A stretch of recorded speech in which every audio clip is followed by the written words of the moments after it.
In this episode of Secure the Insecure, we're going X-rated. It's all about sex. So if you think you're going to be affected by what you hear, please do go back and listen to an old episode again. There are some amazing episodes out there of Secure the Insecure that exist already. It'd be great if you go back and listen again.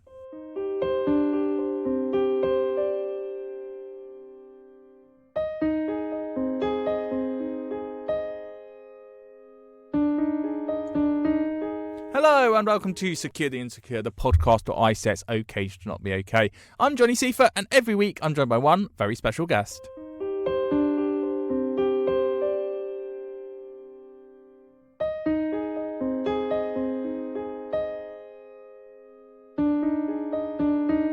So before we get into this week's guest, I've got to tell you some exciting news, guys. We are finally on Instagram. It took a year and a half. Secure the Insecure podcast on Instagram is where you can find the whole community of Secure the Insecure. There's going to be inspirational quotes. All the old episodes are getting uploaded as we speak. You can listen to little clips of them. Please do go and discover those episodes if you have not listened before and you've joined me later on the Secure the Insecure journey. There are 54 episodes out now. I'd love you to listen to all of them and the ones going forward. On with this week's guest now.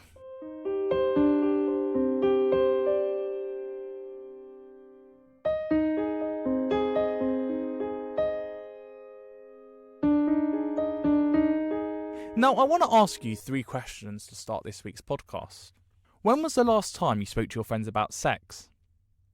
When was the last time you looked at your body and you thought, I can be attractive to someone else? When was the last time you decided to take your sexual activities to the next level? As we explore the insecurity when it comes to just even opening up that conversation about sex. So I want to introduce you to my guest this week. It was 15 years ago when my guest, Emma Sayle, a PR guru turned sex god, launched her company Killing Kittens, the go-to sex party place to be seen in all your glory. Mostly used by girls, this is where you can explore all your sexual fantasies in a safe space with 180,000 users in 12 countries. Hello, Emma. Hello, how are you?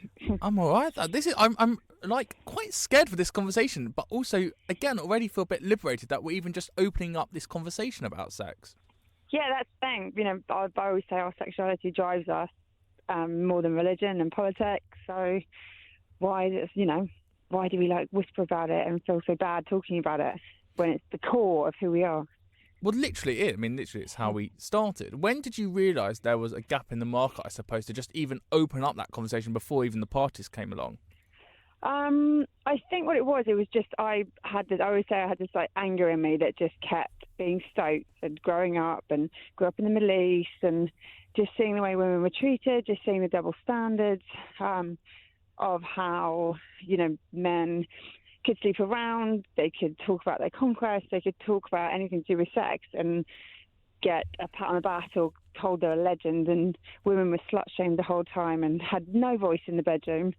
And it just kept making me angry. And then I was watching Sex and the City, and that sort of started that whole women talking about vibrators and stuff. And yeah, I just thought, I want to create a space. And actually it has a lot to do with me. I was just very insecure, like 25-year-old, and kind of wanted to create somewhere that actually, I kind of thought, well, if I ever had that world and those opportunities and without any judgment, then maybe that would make me feel more secure. And so it was sort of, yeah, it kind of just, it was a 3-day wedding in Ibiza and I hadn't slept for 3 days. So, and it just suddenly went, right, this is what I'm doing. So there was no sort of massive business plan, but it was something that had been burning for years in me, to suddenly go, right, enough. And, women's sexuality needs a safe space and no judgment, and where we can be completely in control, like online and offline, and speak to people. Because a lot of girls didn't want to speak to their girlfriends about anything to do with sex as well, for fear of being judged. So I grew up an army brat, moved every 2 years. I was at boarding school for 10 years. So to be honest, I wasn't massively sexually active as a youngster because I was at an all-girls boarding school in the term time and then living out in the Middle East in the holiday. So it was kind of the best chastity belt Dad could have put on me, to be honest. So it kind of, I was more watching, and then at university sort of more watching, and that's when I kind of started myself to explore a bit. But again, there was that huge shame and guilt of doing anything. So even if I wanted to do stuff, most of the time I'd stop myself for fear of judgment and think, well, I can't do that because, I shouldn't. That's the thing. And, women, we have this kind of messaging in us that we shouldn't behave like that and we'll be judged and it's wrong. That made me more angry. Well, it's interesting that you were in a boarding school with girls that you were sharing, I presume, dorms with. Did you open up No, that... there was no fiddling, if that's what you're questioning. No, I wasn't going to go that far. I was just going to say, was the conversation even open there into when you were all, I suppose, for better them, exploring yourselves? Yeah, to be honest, it was, I think, being in all-girls school, you did have these open conversations because the boys weren't in the mix, so you didn't really have any of that awkwardness. But everything from periods and masturbating, and you just spoke about it. We were way more open than other girls I know who went to mixed day schools. You were in the dorms and just lie in bed and they'd be chatting, and it was sort of, you chatted about everything. I think that, and we were very open at home, so I was never I wasn't brought up in a house where you couldn't talk about sex or anything like that. It was a very open-minded house where everything was discussed. But to me, it was kind of, well, that's fine, you discuss it, but the reality is it's double standards and women don't really have a voice. And when I did sort of become more sexually active, it kind of was even clearer to me that there was this massive double standards going on and women couldn't do what we wanted to do. And also, we weren't asking the questions, we weren't discussing it properly. We didn't actually really think we had that voice because you've been brought up to be pleasers. You see sex as, it's a penis and a vagina and the end point is a man coming. That's what people see when they hear them having sex. So already that's a massively patriarchal view of what sex is. So to me, and launching KK wasn't for everyone to actually have full-on sex. It was to have the conversations, to learn, to be educated, to, women's sexuality is like, there's 1,000 shades of women's sexuality, and sex encompasses so much. And it's not just a penis and a vag when it comes to women and sex. So it was sort of creating that space, and most of the events we do now are the webinars and workshops are all around education. And yeah, that's sort of Killing Kittens is now. It's just sort of normalising the conversations around sex is the main aim of it all. Do you think if Killing Kittens was around, but when you were in that boarding school with those girls, that anything would have been different for you in terms of those conversations? I think we're in a very different world now. I mean, this was 15 years ago, and the change I've seen over 15 years of doing this business is huge. And I look at girls in their 20s, and they don't have what I had in my 20s, 20 years ago. It's a completely different playing field. You don't have that judgment. When girls can explore, they can, there's massive, when it comes to gender and sexuality, there's this entire spectrum. Now, there isn't, when I was in my 20s, it was either you were straight or you were gay. It wasn't really the bi bit in the middle, or if there was, you didn't really talk about it for fear of judgment. Whereas now, it's sort of 1,000 shades of bi. and like, yeah, pansexual, polyamorous, bisexual. It's just, there's an entire, when it comes to women and sex, and women kind of are very much on the spectrum. Like we're constantly evolving, we're constantly changing.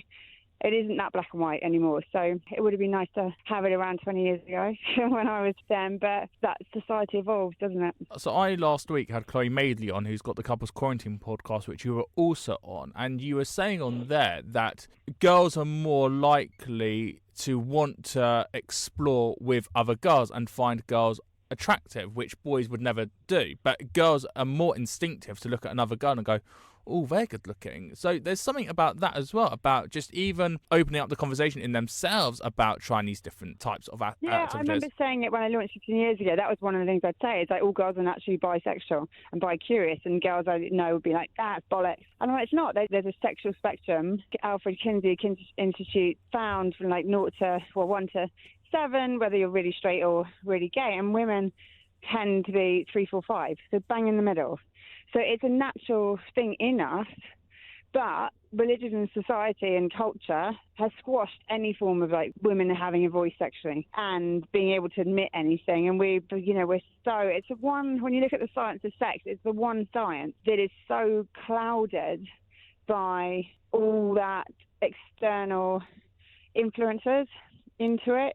Most of the time when it comes to science, it's very, those are the stats, those are the data, that's what it shows. And even with the science of sex, the data and the stats show something, but it's just all overridden. It's very interesting because if you think girl on girl in a younger generation, it's very much going clubbing and a girl kissing on the lips. And then from a male side, it's like, way, two girls, threesome, lads. There's that weird conversation there, isn't there? That the girl doesn't feel they can actually go on for the full-on snog with the girl, anything more. There's the conversation with the guy that thinks he's a lad because he's got two girls getting with each other in front of him. But we're not seeing it for what it actually is, that, as you said, we are allowed to explore. Exactly, and also that old school that thing, again, it's very much through the lenses of it being about a man. They're two girls snogging, and the way you just sort of described it then is as if they're performing for the guy. So it's because of the guy that's why they're doing it. There's never a thought process that actually they might like it. I remember, being on dance floors and stuff and that happening. It was very much the guys thinking that it was for them. You see sexuality is so patriarchal because as a guy, and this is why I love this podcast because I learn so much, is that I would never have thought sex being so patriarchal as you've said it. But you've not said anything that is wrong. You are a feminist, and it's not like you are pushing a feminist agenda. You are literally speaking the truth. But as you said, we don't see it. Well, that's the thing. And if you look at, the orgasm gap, it's massive. Everyone talks about the pay gap, but the orgasm gap is huge. I can't remember the stats, but it's massive, the amount of women that don't actually orgasm through penetrative sex or don't orgasm. There's a lot of men out there thinking they make girls orgasm. There's a lot of girls out there who fake it. It's that squashing our desires and what's going on in us, thinking it's not really important. The actual endpoint of sex is a man coming. It's just something that we've been so programmed to compromise and to settle and to kind of keep quiet and not take control in the bedroom, that it's just sort of inbuilt. And also it's funny because the amount of guys that feel threatened by a vibrator as if it's like competition to their penis, and it's sort of, no, again, it's something, these are tools you can bring into your relationship to explore together and actually, make sex more fun. There's no point feeling threatened by it, but it's staggering how many men feel threatened by a vibrator. So Killing Kittens, I want to go all the way through the process because you've got such a good process and I really admire it. So it's basically the end goal is to go to be sex artist, but to get to there, you've got to go through a rigorous application form. How does that work? Yeah, so the thing is, now, it was the aim, that was very much sort of, it was all around the parties, but it actually, we have like 180,000 members, and actually only about 1,000 a month will come to any of our events. So it's a very small amount that attend the events. The bigger side of it, and actually why we're now considered a tech business, and we have been for like the last 4 years, is because 60% of our revenue comes from the online side of it, and it's sort of Bumble meets Facebook. So there's a massive dating side to it, there's a social network side to it, and it's that community side of it. So anyone can join, you can sign up, you can join, you can be part of that community. You just have to sort of verify, a bit like joining Bumble, that you're a real person and upload a selfie and doing a particular touch your ear and nose or that kind of thing. But if you then want to come to the full-on Killing Kittens parties, you have to be a member of the Kittens Association within the platform, and that's another registration, and only women can be members of that. And you have to give your reasons why you want to join and why it's so important to you.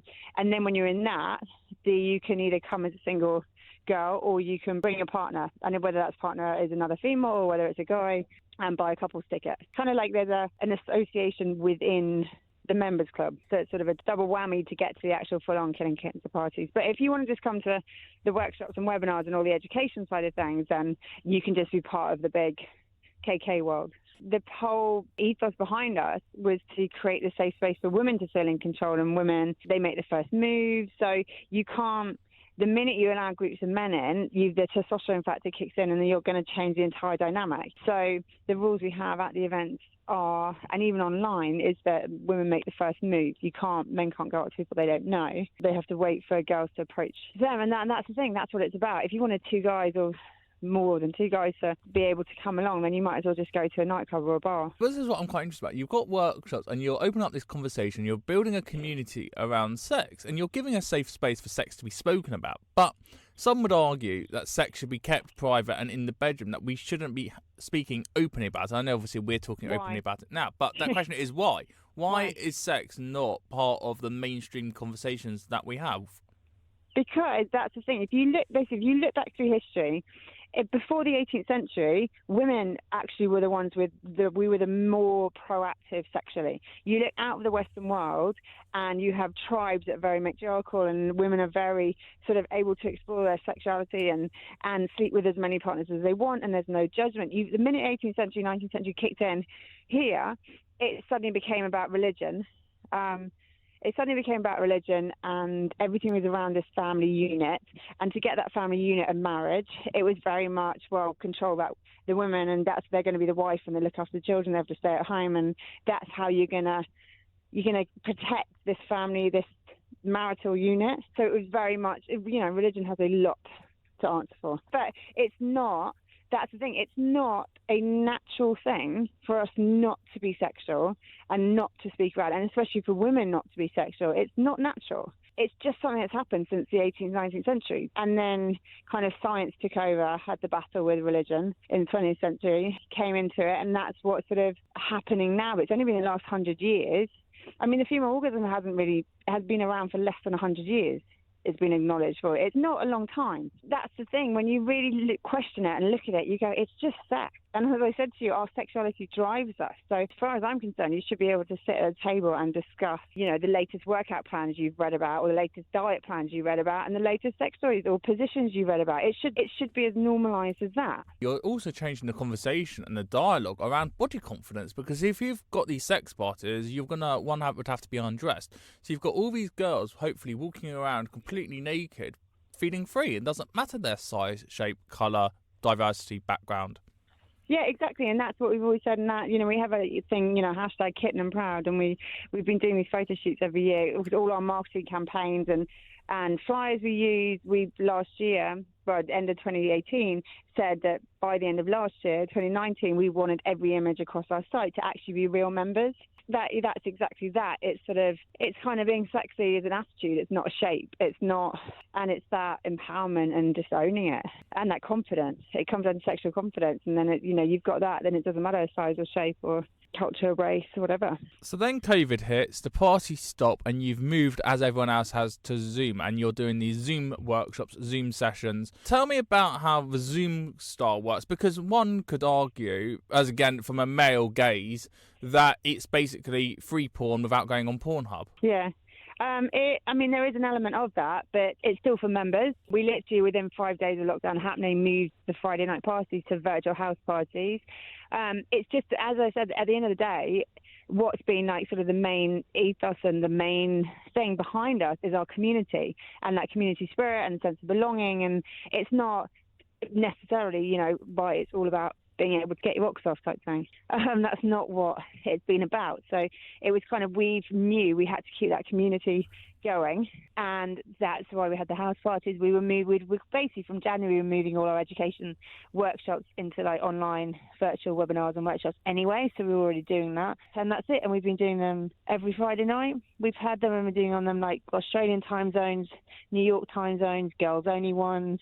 And yeah, they've been going well. But what we've had is a lot of people coming to them, who 50% of every single party are people who would turn around and say they're either new members who would never have considered joining or going to an actual party before COVID hit. They're also a load of members that have been members for years, but they've never been brave enough to take the plunge to come to an actual party. But when they can sit in the comfort of, on the sofa or on their own beds and be part of it. And that's the thing. It's actually just, as I said, it's that community and the belonging and the massive part of what all the shitstorm we've been in for the last 6 months is that isolation and that lack of social contact, which, as human beings, we are social animals. So it was something that we were really adamant about, of providing something, because a lot of members are members of singles, and they live on their own. And it was like, well, we've kind of got to do something. And yes, nothing's going to beat the actual full-on KK physical parties. You can't replicate that across AI, VR. Any kind of clever digital is never going to replicate that. And yes, as soon as social distancing stops, we will be back within days with all our main parties. Yeah, you're going to have a lot of people even queuing up who've never been part of it before because they've been desperate to actually get a bit of action. Yeah, so that's the thing. We know we're not worried about the party side of things. We know that within a few days. But people think we've suddenly switched to being tech and digital, but it's not. I mean, as I said, we've been considered a tech business for 4 years. We spent the last 3 years building this new platform, all singing, all dancing, like social network platform and app. We were always doing it anyway. It's just suddenly it just happened to coincide with COVID, and our offline events just annoyingly, overnight suddenly that switch went off. So which we could have done without. The whole virtual digital side of KK has been sort of there and growing at pace, and all we've been focusing on for the last 3 years. So when it hit, it wasn't this sort of sudden panic of shit, everyone's going to lose jobs. We haven't actually. No one's lost any jobs. So moving to the next generation, if you're okay talking about your children, how have you brought them up, knowing what mummy does? Because I'm sure you've done show and tell, bring mum to school, mum tell me, about your career. Not yet, because my kids are only 5. They're 5, 3, and 2. Oh, 2 years time. We haven't hit yet. Although the 5-year-old can now read and ask me what that he knows my own business is called Killing Kittens. So, but when he asks stuff, it just comes. I just say it how it is. He asked me what the 3-year-old's willy was called. She's a girl. Well, what's Lily's willy called? And I said it's a vagina. I thought I'm not going to make up some stupid name, which is part of the problem of like it being this secret place that you can't talk about. It's a vagina. Well, it's a vulva on the outside. You know what I mean? It's sort of, so now they just call it a gina. It's what it's called. As it comes up, and like we took them to Pride last year, and he was like, and he was 4, and he was like, what's Pride? And I said, do you know what? I said, friends, men can be women, they can dress up, and girls can dress up as men, and they can be whoever you want to be. And I thought, he's 4, I'm going to leave it there. There's no point trying to overcomplicate it. And then I heard him describing it to friends of his, that he would go on to this big picnic, and he said, I could dress up as a girl, and I just thought that for a 4-year-old, you just start the conversations. So he's just completely unfazed by everything at the moment. So would you like the conversation around PSHE to change in primary school and in secondary school? Oh, yeah, massively. But I think a lot of it, I think it's not just sex, it's education around porn. I think that's part of the problem. You've got teenage boys in particular growing up thinking that's the way you treat women in the bedroom, that it takes an hour for a guy to ejaculate, and that's by throwing them into like 8 different positions, and that those are the noises women make, and that women will come through penetrative sex. There's so much, you know what I mean? It's like it needs to be taught that it's like watching a James Bond film. It's not real, and that's not the reality. And I just think that needs to be a massive part. So porn education needs to be a massive part, but also confidence and boundaries and consent just need to be within the sex ed conversation, because they're huge, not just the diagrams of this is what a penis looks like, which just isn't, female pleasure doesn't really come into it. So I'm a big believer in changing the conversation around that at school level as well. Well, bringing this conversation all the way around, you have done the most amazing thing for the sex industry. Some people would argue it's people who are actual porn stars, but you've actually not just changed sex, but just the conversation even. How would you like to, not to be bleak, but how do you want to be remembered? What do you want to be known for actually doing? It would be nice to, be giving women a voice in the bedroom is the big thing that, I push for. But our big push, and we launched another business last year called SiSTR, which is all empowering professional women and a lot of mentoring and stuff. And because my whole thing is, it's actually from the bedroom to the boardroom. If you give women the confidence in the bedroom, they're going to go in and, own a boardroom and demand pay rises. And actually, it goes very much hand in hand. So what I push is actually, it's a much bigger picture. It's not, it's not work life and sex life as 2 completely different things. That actually, you need to do it all together.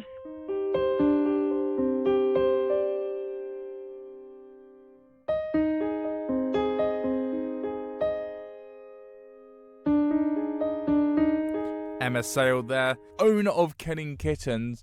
I feel quite liberated.